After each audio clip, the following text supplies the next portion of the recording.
عزیزم ز بی‌طاعت در جوانیست،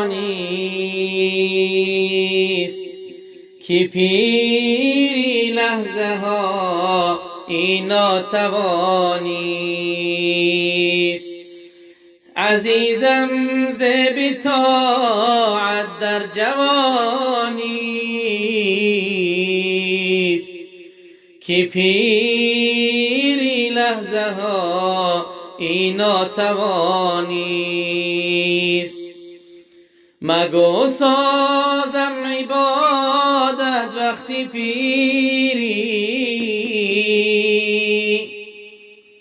یقین دان که به حسرت ها بمیری.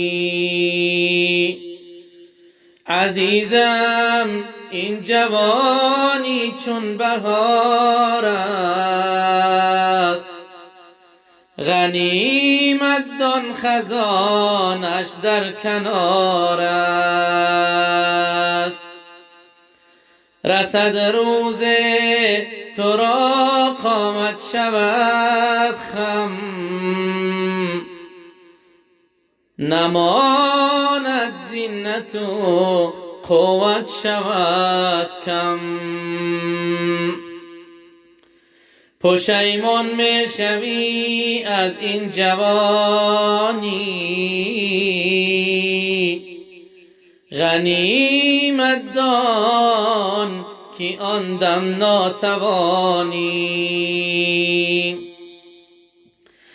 عزیزم قدر جان را بیشتر دان، رضای حق ز شیطان پیشتر دان.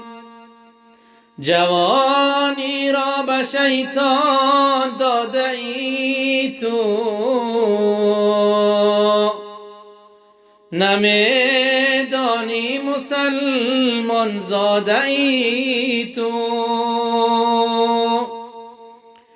کجا هست ناموسی اسلام و دینت، اگر شیطان پرستی هست یقینت.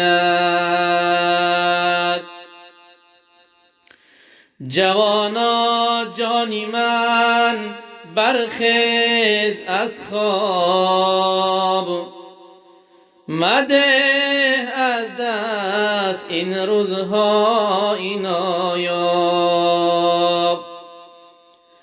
جوانی می رود باری دیگر نیست،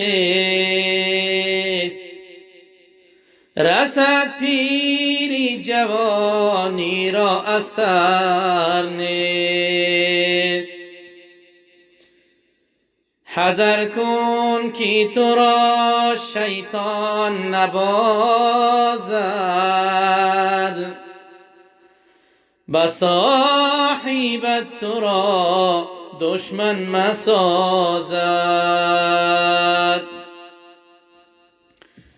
حذر کن که تو را شیطان نبازد، به صاحبت تو را دشمن نسازد. جوانی را ببخش در راه معبود، که تا بخشد جوانی عاقبت سود. جوانی را ببخش در راه معبود، که تا بخشد جوانی عاقبت سود. که تا بخشد جوانی عاقبت سود.